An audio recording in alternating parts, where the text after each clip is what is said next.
I wouldn't trust him if I were you, Sarah said quietly, her blue eyes locking onto Jackson's troubled gaze across the small cafe table. Jackson Hayes leaned back in his chair, running a hand through his dark hair. Robert's been my best friend since we were 10. This company was built through our collective efforts. And yet here you are, revealing how he's unexpectedly altering agreements without your knowledge. Sarah polished the adjacent table, her voice barely above a whisper. Sometimes the people closest to us are the ones we need to watch most carefully. The atmosphere at Hartwell Cafe had quieted, with only a handful of patrons tapping away on their laptops in the dimly lit corners. Sarah had observed Jackson's entrance an hour prior, his costly suit a bit disheveled, his typical air of confidence now tinged with a hint of vulnerability. I've encountered this before, she pressed on, encouraged by his reflective quietude. Individuals who beam at you while scheming about what they can extract from you. Jackson observed her intently. That's quite a jaded perspective for someone your age. I'm 28, not 18, and working in service jobs exposes you to all sorts of individuals. She shrugged. I'm not suggesting you throw away a lifelong friendship. Simply, confirm what he says. Trust, but confirm. This wasn't the first occasion Sarah had offered Jackson guidance on business matters. What began 3 months ago as a simple coffee order transformed into an unforeseen connection, with brief exchanges that gradually extended, delving into topics ranging from market trends to management philosophy. What astonished Sarah the most wasn't merely that a millionaire CEO appreciated her perspective. It was the effortless nature of their conversations. How quickly she lost sight of his status while they engaged in a spirited discussion about various leadership styles. Jackson glanced at his watch and let out a weary sigh. I ought to leave. Board meeting tomorrow morning. Is that where you'll announce the Westfield acquisition? He smiled, the first genuine smile he had shown that evening. You remember everything, don't you? It's all in a day's work. Sarah gathered his empty cup. Wishing you the best, and reflect on my words. Jackson rose, ensuring he left his customary generous tip behind. Thanks, Sarah, for listening. She observed him depart, his tall silhouette fading into the drizzly dusk, before she turned back to complete her closing duties. Sarah felt a chill when she caught a whisper of a familiar name from the dimly lit corner booth. Hayes won't know what hit him. The tone was ominous, filled with foreboding. By the moment he comprehends the situation with the Westfield patents, the shares will have changed hands, and the harm will be irreversible. Sarah glanced cautiously around the espresso machine. Robert Wilson sat with his back to her, phone pressed to his ear. The board meeting tomorrow is our opportunity, he continued. Jackson has always been too trusting. Fear, it was the reason he would remain oblivious to what was about to unfold. Sarah's heart raced. She had encountered Robert just once, during his brief visit to pick up Jackson for a meeting. There was something unsettling about his smile. It never quite reached his eyes. Now she understood the reason. She considered reaching out to Jackson right away, but paused. What had she truly heard? Would he take her seriously? A cafe manager over his lifelong friend? And was it her role to step into the realm of billion-dollar business politics? As Robert settled his bill and departed without acknowledging her, Sarah resolved her course of action. Tomorrow she would reveal everything to Jackson. Whatever unfolded afterward would be his decision. But she couldn't remain quiet with the knowledge she held. Some risks were worth embracing, even if they tangled her already complex emotions for a man who inhabited a world so different from hers. Sarah hardly found rest that night. Robert's phone call echoed in her thoughts as she shifted restlessly. By dawn, fatigue had woven itself into her very being, yet her determination stood unwavering. The morning hustle at Hartwell Cafe offered a much-needed diversion. Sarah operated on instinct, grinding beans, steaming milk, and exchanging smiles with familiar faces, all while mentally preparing her words for Jackson. Assuming he decided to come by today.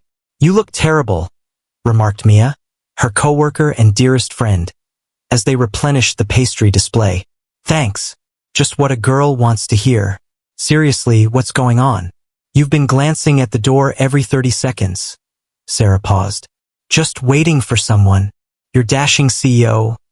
Mia wiggled her eyebrows. The individual who tips as if he possesses a money-printing machine. He's not my anything, Sarah protested, her cheeks flushing. And he probably won't stop by today anyway. He has a big board meeting. At precisely 2:17 p.m., the familiar sound of the bell above the door chimed, marking Jackson's customary afternoon coffee break. Sarah felt her heart flutter as he entered, appearing more at ease than he had the day before. Their gazes locked, and he offered her a warm smile. The regular? What can I do for you? She inquired as he approached the counter. Please. He looked around the sparsely populated cafe. Quiet afternoon. After lunch, a quiet moment settled in. She crafted his Americano, adding an extra shot for good measure. How did your meeting go? A shadow crossed his face. Postponed. Some inconsistencies in the documentation surfaced. There was an element in his tone that compelled her to soften her voice. I need to have a conversation with you. It's important. Jackson examined her expression. Is everything all right? Not here, she whispered, pushing his coffee gently across the counter. I finish at 6, he replied with a slow nod. I'll be back. The hours dragged on. At 5:58, Sarah loosened her apron with trembling hands. What if she was overreacting? What if she embarrassed herself? Worse, what if she was right all along? The cafe door swung open, and there he stood, Jackson Hayes, appearing nothing like the billionaire CEO featured in business magazines. In his relaxed button-down and jeans, he could have easily blended in with any other customer. Ready? He inquired. They strolled to a quaint park close by, the evening air invigorating with the first hints of autumn. Perched on a bench with a view of the small pond, Sarah finally found her voice. I caught a snippet of Robert's conversation on the phone last night after you departed. Jackson froze beside her. He was discussing the Westfield patents and the transfer of shares. Said you wouldn't see it coming because... She paused. Because you're too trusting. His jaw clenched. You're certain it was Robert? Absolutely. I've only met him once, but I recognized his voice. Jackson gazed at the pond, his silhouette defined by the fading light of the sun. Did he notice you? No, he was in the corner booth. Didn't even glance my way when he left. A heavy silence settled between them. Sarah examined her hands, suddenly conscious of how bold this might appear. A cafe worker stepping into high-stakes business negotiations. I apologize if I crossed a line, she said softly. But after our discussion yesterday, it seemed inappropriate not to share this with you. No, Jackson replied, his tone resolute. You acted correctly. He turned to look at her. This clarifies the discrepancies we uncovered this morning. Figures that didn't align in the Westfield documents. What actions will you take? Conduct a discreet investigation. If Robert is indeed involved as you overheard. His tone grew stern. I need proof before I confront him. Sarah nodded, a wave of relief sweeping through her. He believed her. Why? What's going on? Jackson inquired abruptly. Why what? Why should I tell you? You hardly know me at all. This isn't your problem, Sarah pondered the question. Because it was the right thing to do, she stated plainly. And because I believe you're a good person who doesn't deserve to be betrayed. A change flickered across his face. Astonishment, soon enveloped by a comforting embrace. The atmosphere shifted, crackling with potential.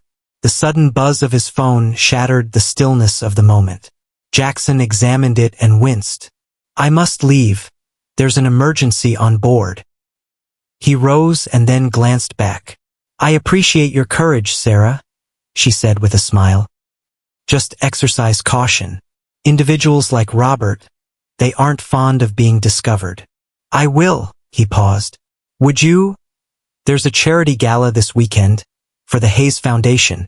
Will you be there? As my guest. Sarah blinked, taken aback. Me at a gala? You've already shown that your instincts surpass those of many on my executive team. His smile was sincere. Additionally, Having someone I trust present would be beneficial. Robert will be present. Have faith. A seemingly straightforward term, yet it carries a multitude of complex meanings. All right? She found herself responding. I'll be there. I'll arrange for a car to pick you up on Saturday at 7. He began to walk away but paused and turned back. And Sarah, thank you again. As he vanished down the path, Sarah found herself pondering what she had truly stepped into, and why the mere idea of encountering Jackson again beyond the cafe sent her heart racing in a manner unrelated to corporate espionage. I can't do this, Sarah whispered, gazing at her reflection in the bathroom mirror. The emerald dress Mia had urged her to borrow draped flawlessly, yet Sarah couldn't shake the feeling of being an imposter. Her phone vibrated, signaling a new message. The car will be here in 5 minutes. Can't wait to see you. J. Sarah inhalet deeply. This wasn't about elegant gowns or feeling awkward. This was about assisting Jackson in revealing the truth about Robert. At least that's what she reassured herself. The sleek black town car that pulled up was more polished than Sarah had anticipated. The driver opened her door with a courteous nod, and 40 minutes later, she found herself standing before the radiant Grand Plaza Hotel, the venue for tonight's Hayes Foundation Gala. Jackson stood at the entrance, strikingly handsome in a fitted tuxedo. His eyes lit up upon seeing her. You look beautiful, he said with sincerity. Sarah sensed a flush rise to her cheeks. Thanks. I look presentable when I'm not dusted with coffee grounds. He chuckled, extending his arm. Are you prepared to step into the lion's den? As I'll ever be. The ballroom shimmered with crystal chandeliers and the glint of lavish jewelry. Sarah fought to contain her awe as she spotted familiar faces from magazines and television. These individuals contribute millions to Hayes Foundation educational initiatives. Jackson elaborated as they mingled. Many are investors in Hayes Innovations too. Sarah nodded, taking in the intricate power dynamics unfolding around her. She noticed how people looked to Jackson for guidance while casting inquisitive glances her way. Jackson, a slender woman with the same captivating blue eyes as Jackson drew near. At last, you're making your grand entrance as always. Sarah, this is my sister Olivia. Liv, this is Sarah Mitchell. Olivia offered a warm handshake. So you're the cafe manager who's got my brother glancing at his watch every afternoon at 2? Sarah blinked. He does that. Absolutely, Olivia confirmed with a grin. And now I understand why. Liv, Jackson cautioned, but his sister merely chuckled. Come on. I'll show you the ropes while my brother takes care of his CEO responsibilities. With Jackson engaged in discussions with donors, Olivia stepped in as Sarah's navigator through the social landscape. That is Senator Williams. Enjoys the melody of his own words. Those two by the ice sculpture, tech investors with more money than sense. Olivia sipped her champagne. See the woman in red. The former partner of Jackson. Still believes they'll reunite one day. Sarah attempted to appear unfazed. They were together for quite a while. 6 months last year. Dad approved. Family money, right connections. Olivia shrugged. Jackson found himself utterly devoid of interest. And Robert? Sarah inquired, her gaze sweeping across the room. Is he here? Olivia's expression turned frosty. Unfortunately. By the bar. Gray suit. Sarah noticed him right away, striking in a way that was both sharp and calculating. Robert noticed her gaze and furrowed his brow for a moment, but then a flicker of understanding illuminated his expression. The cafe girl, he remarked when their paths finally crossed. Didn't expect to find you here. Sarah Mitchell, she clarified, reaching out her hand. Pleasure to see you again, Mr. Wilson. His grip was strong yet unwelcoming. Quite a leap from brewing coffee, wouldn't you say? I'm curious, how does someone in that role find themselves at the Hayes Foundation Gala? Jackson invited me. Did he? Robert's smile was devoid of warmth. How generous of him! Before Sarah had a chance to reply, Jackson materialized beside her, his hand resting possessively at the small of her back. Robert, he nodded. I see you've gotten to know Sarah again. I must say, I'm quite taken aback by your choice of companion this evening. Jackson's smile was as hard as iron. Sarah offers insights that are absent from our typical gatherings. I can imagine, Robert said, his eyes darting between them. On the topic of insights, we should address the Westfield matter before the board meeting that's been moved to Monday. Not tonight, Jackson responded. This evening is focused on the foundation. Robert's jaw tightened almost imperceptibly. Certainly. Enjoy your evening. Both of you. As he turned and walked away, a chill ran down Sarah's spine. He knows I heard him. Let him wonder, Jackson replied softly. Come on. There's a balcony above us. I could use some air.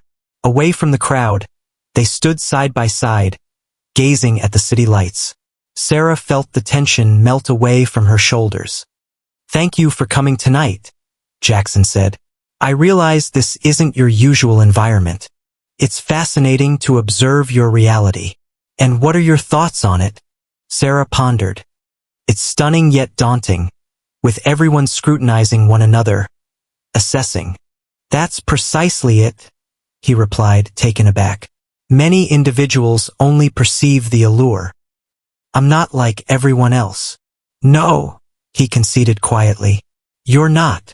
Their gazes locked, and an unspoken tension filled the space between them.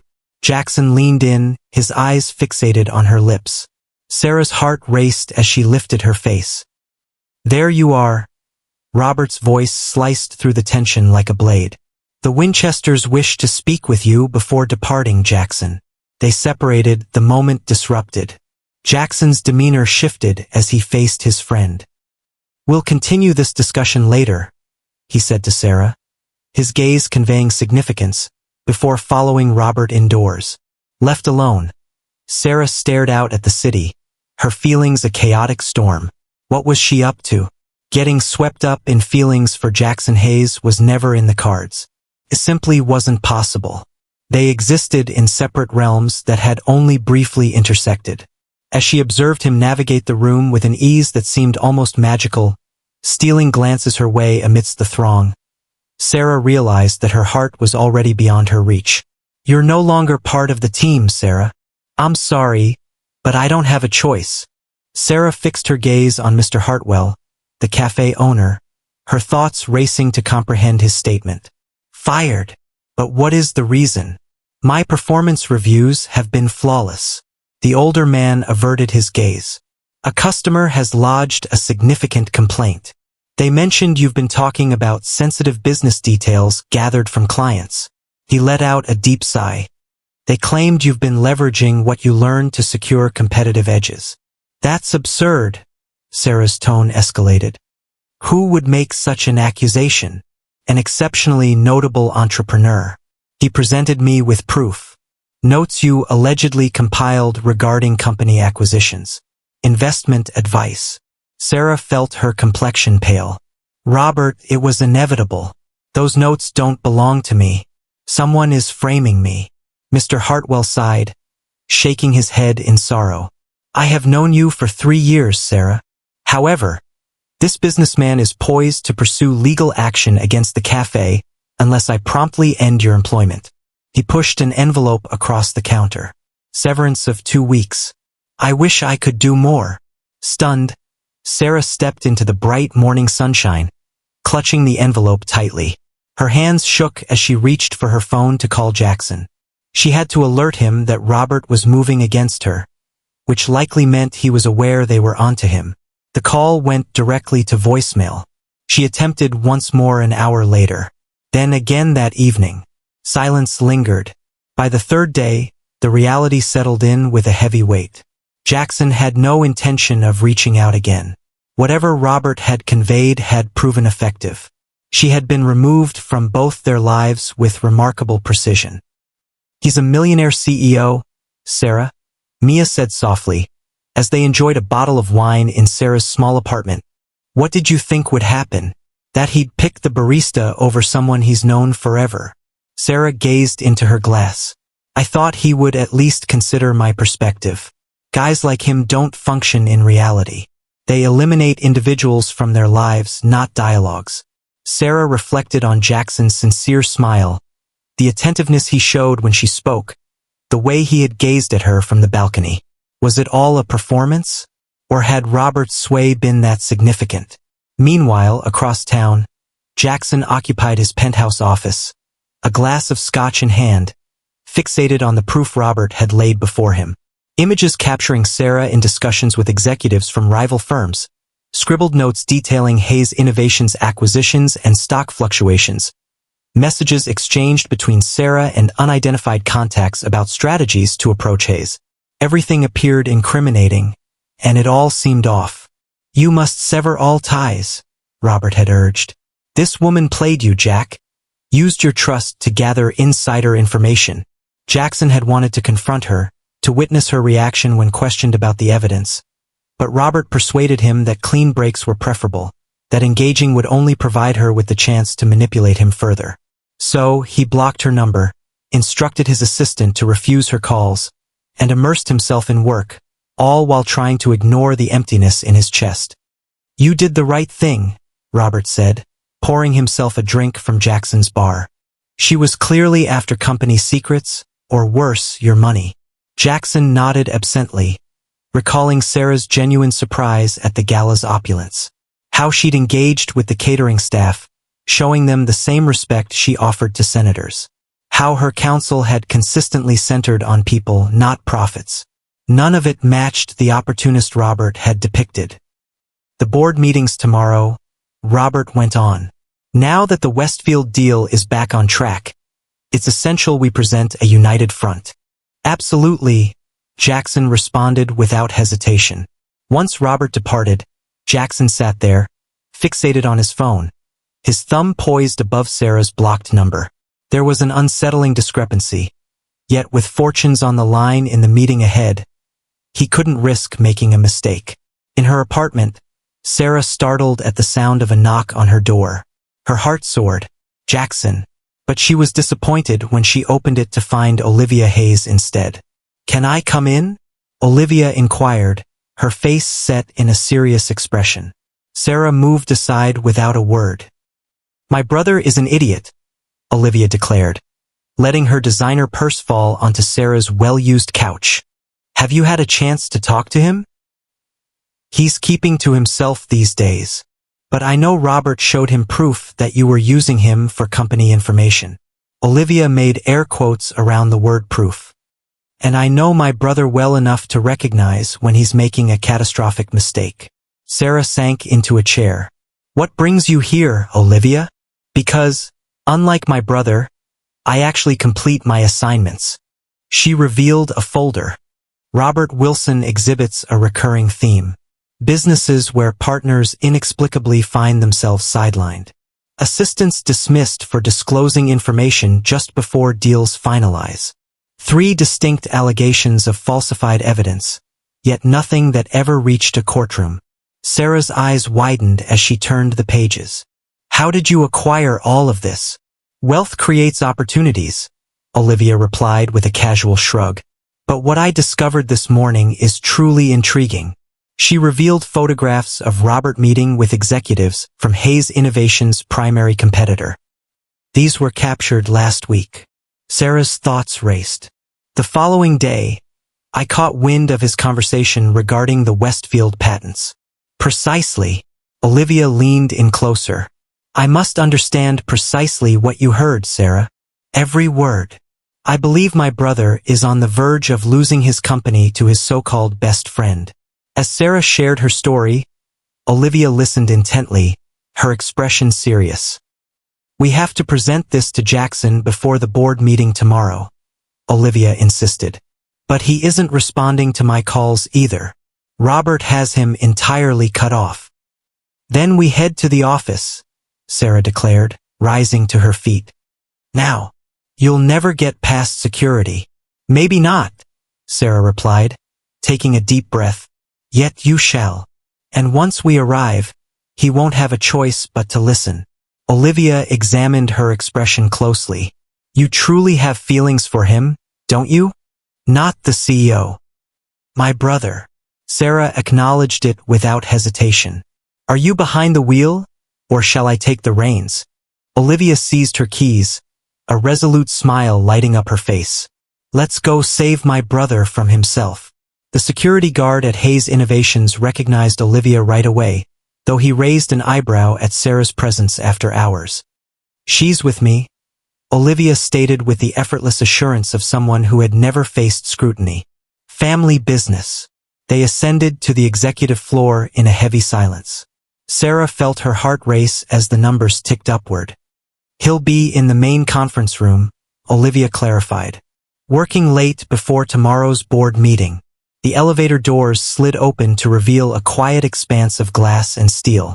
Through the clear walls, Sarah spotted Jackson seated at a large table, engulfed in papers, his tie askew and sleeves pushed up. He appeared worn out. Stay put, Olivia murmured. Let me speak with him first. Sarah observed through the glass as Olivia stepped inside. Jackson glanced up, taken aback. They exchanged words, Jackson's demeanor transforming from annoyance to bewilderment as Olivia animatedly gestured. Then his gaze fell upon Sarah waiting outside. For a brief moment, his expression hardened before Olivia pressed the folder into his hands. Sarah held her breath as he flipped through the pages, his frown deepening with each turn. After what felt like an eternity, he nodded at Olivia, who motioned for Sarah to enter. The conference room felt cavernous as Sarah stepped inside. Jackson stood, his expression a mask of indifference. Olivia mentioned that you lost your job 3 days ago, Sarah affirmed, immediately following a well-known entrepreneur's accusation that I was pilfering corporate secrets. Jackson's jaw clenched. Robert, the timing feels rather fortuitous, Sarah remarked cautiously. I caution you about him, and then all at once I'm rendered discredited and without a job. The evidence he presented was clearly manufactured, Olivia interrupted, just as he has done in the past. Everything you need is in that folder, Jackson. Jackson glanced back and forth between them, uncertainty clear in his gaze. I want to believe you. Then listen, Sarah urged, taking a step closer. Not just to me, but to your instincts. You had faith in me prior to whatever Robert revealed to you. What has shifted? Did I suddenly transform into someone else? He possessed photographs, Sarah. Notes in your handwriting. I've never penned a single word about Hayes Innovations beyond coffee orders. She held his gaze unwaveringly. Look me in the eyes. Am I lying to you now? The quiet lingered in the air, heavy with feelings left unsaid. No, he finally replied. You're not. He slumped into a chair, raking his fingers through his hair. God, I've been a fool. Not a fool, Sarah replied softly. Simply placing faith in the wrong individual. Olivia tapped the folder. We must move quickly. The board meeting is at 9 tomorrow. Robert's planning something big. Jackson's focus intensified. The Westfield patents. He's been meeting with Apex Tech.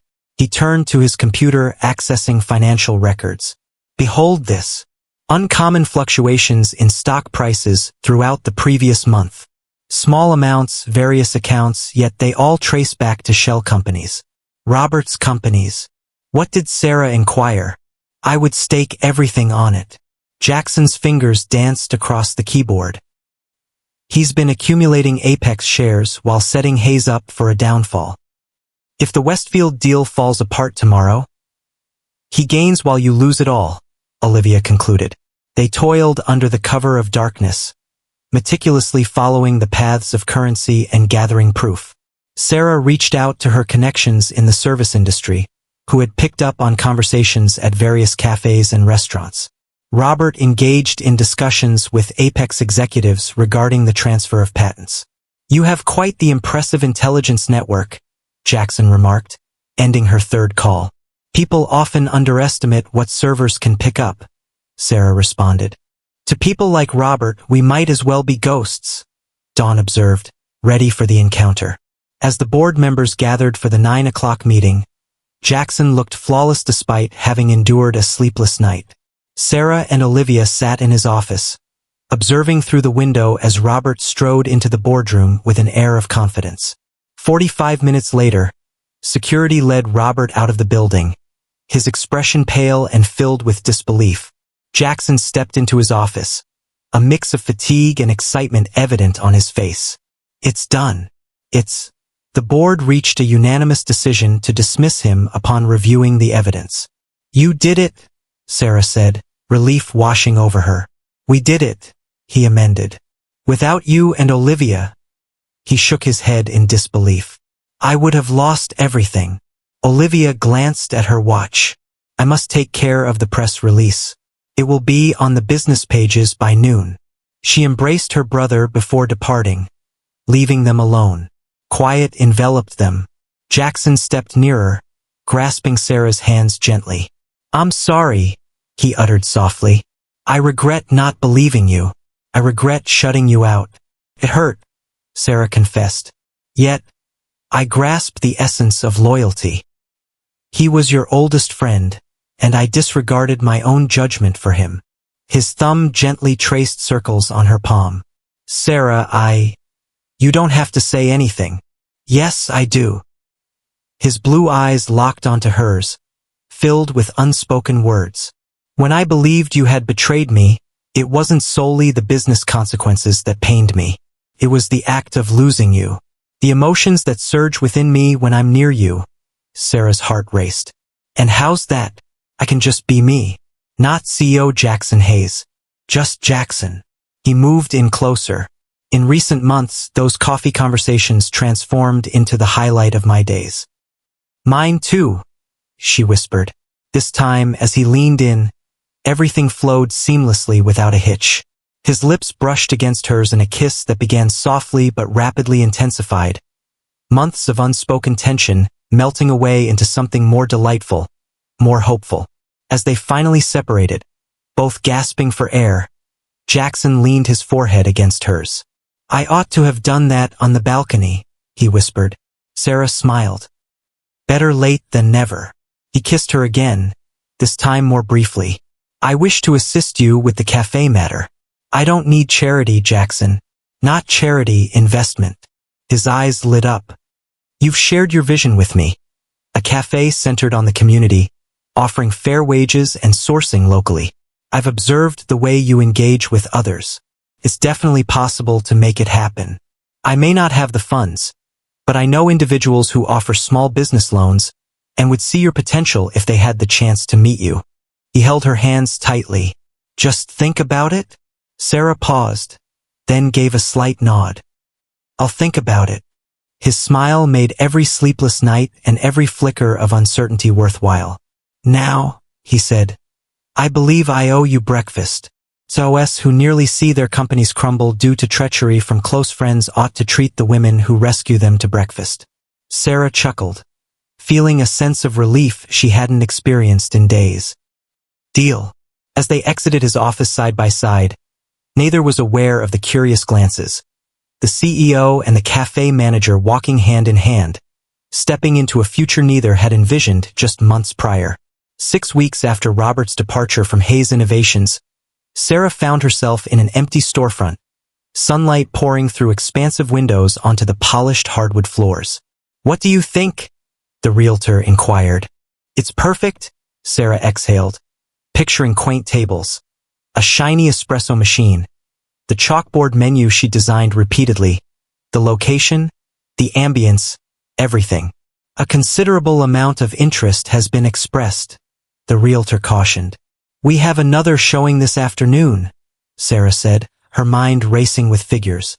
The small business loan she had secured, backed by enthusiastic endorsements from Olivia Hayes and her previous employer, Mr. Hartwell, would finance both the deposit and the renovations. However, it would be a close fit.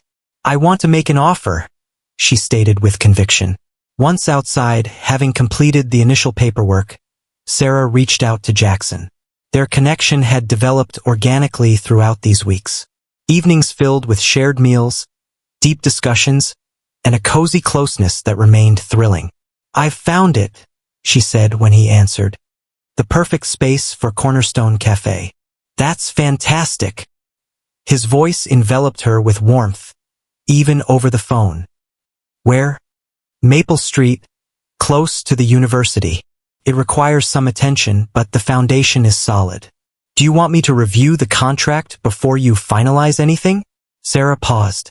She had been diligent about maintaining a clear boundary between their personal relationship and business affairs. I believe I can handle it. But thanks. I trust your judgment, he said with a casual confidence. Dinner tonight to celebrate. Absolutely. 7 o'clock? It's a date. Sarah dedicated her afternoon to reaching out to contractors, equipment suppliers, and former colleagues who might be seeking employment. By evening, she had crafted a rough timeline and budget that filled her with a mix of terror and exhilaration. At 7, she sat at their beloved restaurant, a modest Italian spot where the owner recognized them personally. Yet Jackson was nowhere to be found. By 7:30, the absence of a call or text began to stir a sense of unease. This was out of character for him. Jackson was always precise with his timing, particularly when it came to her. At 7:45, she dialed his number, sent directly to voicemail. Next, she attempted to reach Olivia. Sarah, I was just about to reach out to you. Is everything all right? Jackson was meant to join me for dinner. He had to leave town suddenly, Olivia remarked, her tone peculiar. Something came up. Is it Hayes Innovations? Is something the matter? No, nothing of the sort. Everything's fine. Olivia paused. He asked me to tell you he's sorry, and he'll explain tomorrow. Sarah frowned. This was all utterly perplexing. Olivia, what's happening? I promised I wouldn't reveal anything. Her voice grew gentler. But don't worry, okay? Trust him. After hanging up, Sarah settled her bill for the untouched wine and made her way home, a tumult of confusion and hurt battling within her. The logical side of her had complete faith in Jackson.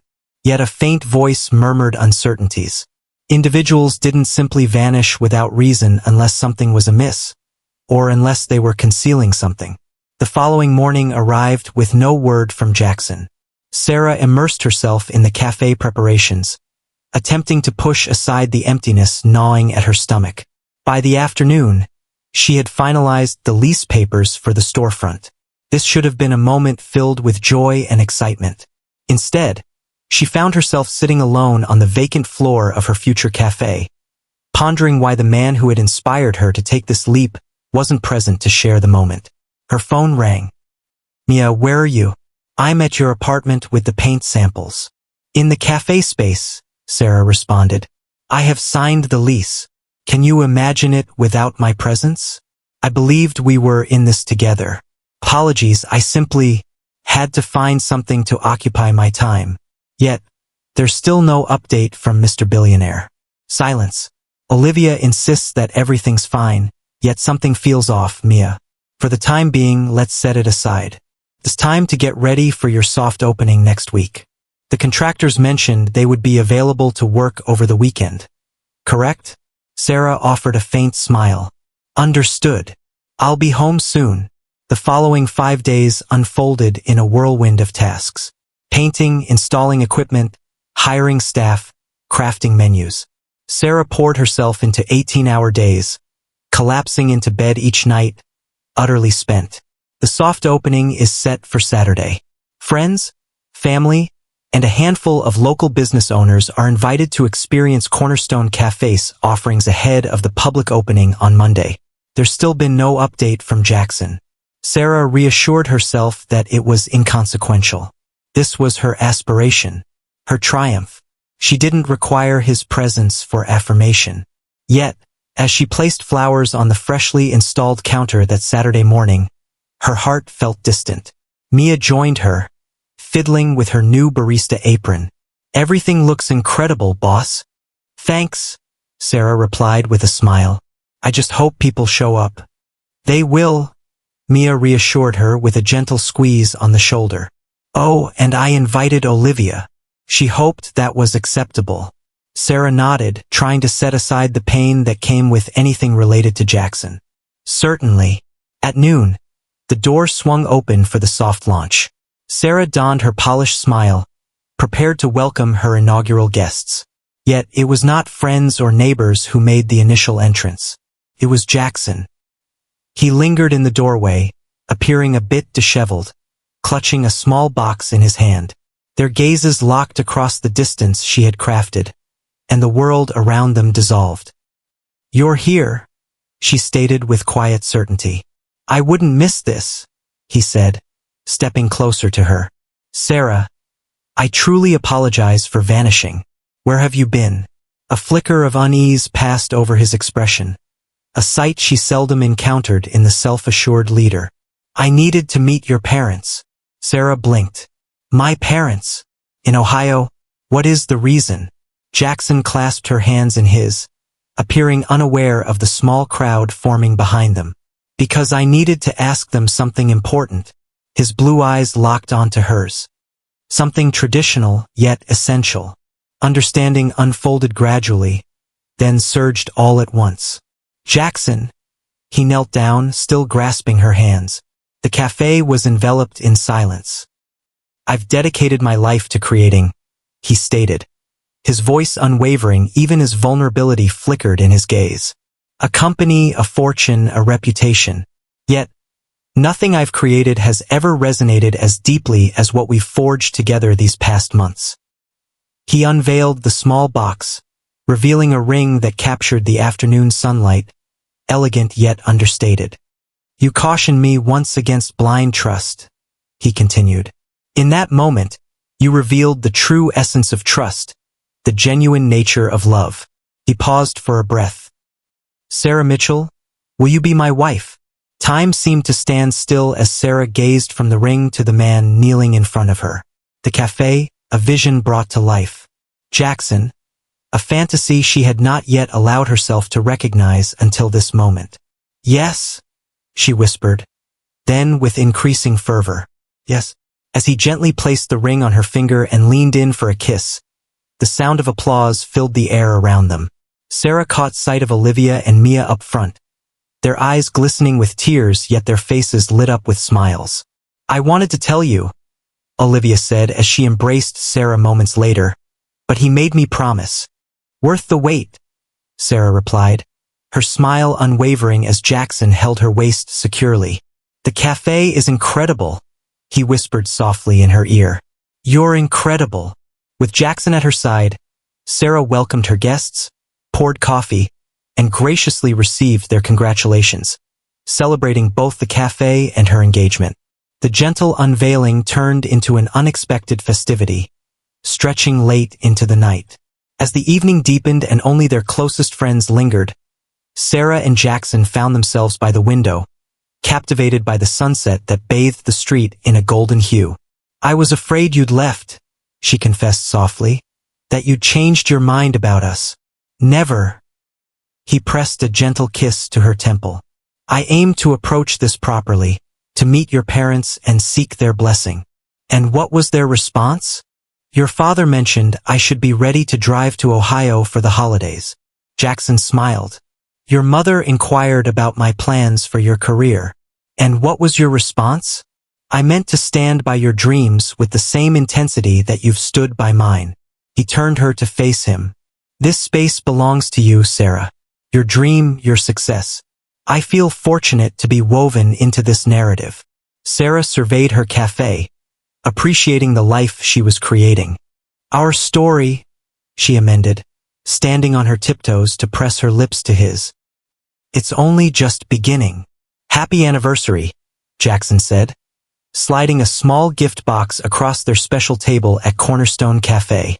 With a warm smile, Sarah placed her coffee on the table. "Our wedding was 3 months ago." "Not that anniversary," he gestured around the bustling cafe. "A year has passed since you welcomed us through these doors. 12 months had gone by since that unforgettable soft opening that evolved into an engagement celebration." Cornerstone had transformed into the very vision Sarah had imagined. A community hub where students gathered to study, business meetings took place, and baristas received fair wages while acquiring essential skills. "I can't believe how much has changed in a year," Sarah reflected, surveying her flourishing establishment. The morning rush had faded away, leaving behind a soothing buzz of chatter and the delightful scent of freshly ground coffee beans. Through the windows, autumn leaves twirled gracefully along the sidewalk, reminiscent of the day she had first laid eyes on the vacant storefront. "Cornerstone is exceeding our expectations," Jackson remarked. "Our youth employment program has 3 graduates, who are now working full-time at various businesses. And one is set to start college next semester," Sarah added with pride. "The scholarship fund is proving effective." Following their spring wedding, which was small and intimate despite Olivia's objections, Sarah and Jackson had set clear boundaries. Cornerstone was solely Sarah's realm, while Hayes Innovations thrived under Jackson's guidance, with one notable shift: a fresh ethical business framework that placed people on par with profits. They resided in a brownstone situated midway between the cafe and the Hayes building, not in Jackson's old penthouse, but in a home they had selected together, their lives woven together without either compromising their independence. "So," Jackson remarked, gesturing toward the unopened gift box, "aren't you going to see what's inside?" Sarah peeled away the wrapping of the small package to discover a USB drive. "What's this?" "The business plan we've been discussing for Cornerstone's expansion." His eyes lit with excitement. 3 additional locations throughout the city, each emphasizing community engagement, youth training initiatives, fair wages. "Jackson, that's merely a suggestion," he cut in. "It's your business, your choice. But the figures add up, Sarah. What you've created here is worthy of expansion." Sarah toyed with the drive in her fingers, her mind swirling with potential. "I would have to recruit managers and personally oversee their training. Already accounted for. If necessary, take 6 months just for the planning." A soothing silence enveloped them. Outside, Robert Wilson strolled by the window without a single glance inside. After a series of failed attempts to launch a rival company, he had settled into a role at a smaller firm. From time to time, they spotted him around the city, but the bitterness had gradually transformed into a sense of indifference. "I've been contemplating what lies ahead as well," Sarah confessed. "Not just for Cornerstone, but for us." Jackson raised an eyebrow. "Oh?" She delved into her bag, retrieving an envelope. "This is my gift to you for our anniversary." Inside was a single photograph, a sonogram image dated the previous week. Jackson stared at it, understanding creeping in gradually, then suddenly. "Sarah, are we 12 weeks along?" she confirmed, her smile radiant. "Due in April." The expression on his face, a blend of joy and awe, laced with a hint of terror, was precisely what she had envisioned. He shifted to her side of the table, drawing her into a tender embrace. "A baby?" he murmured softly into her hair. "We're having a baby." Mia made her way to their table, coffee pot in hand. "Is everything all right over here? You two look like you've just hit the jackpot." Sarah chuckled, dabbing at her joyful tears. "Something better." As Mia squealed with delight at their news, she rushed to tell the other staff, while Sarah leaned into her husband's embrace. "Are you prepared for this?" she inquired. "It's a more significant commitment than expanding a cafe." Jackson pressed a gentle kiss to her forehead. "With you, I'm prepared for whatever comes next." The morning light poured through the cafe windows, where it all started, where a caution about a close friend sparked an unforeseen romance. Outside, the city marched on with its unyielding rhythm, but within Cornerstone, time appeared to linger, as they relished this moment of pure bliss. "I love you," Sarah said with sincerity. "And I love you," Jackson responded earnestly. "Both of you." In the year since she had cautioned the CEO Millionaire against placing his trust in his closest companion, both had experienced loss and discovered something far more valuable.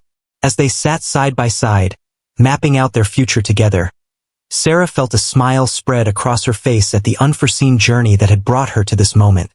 Her cafe, her husband, and the family they were nurturing together. Some warnings, it appeared, led to the most joyful of conclusions.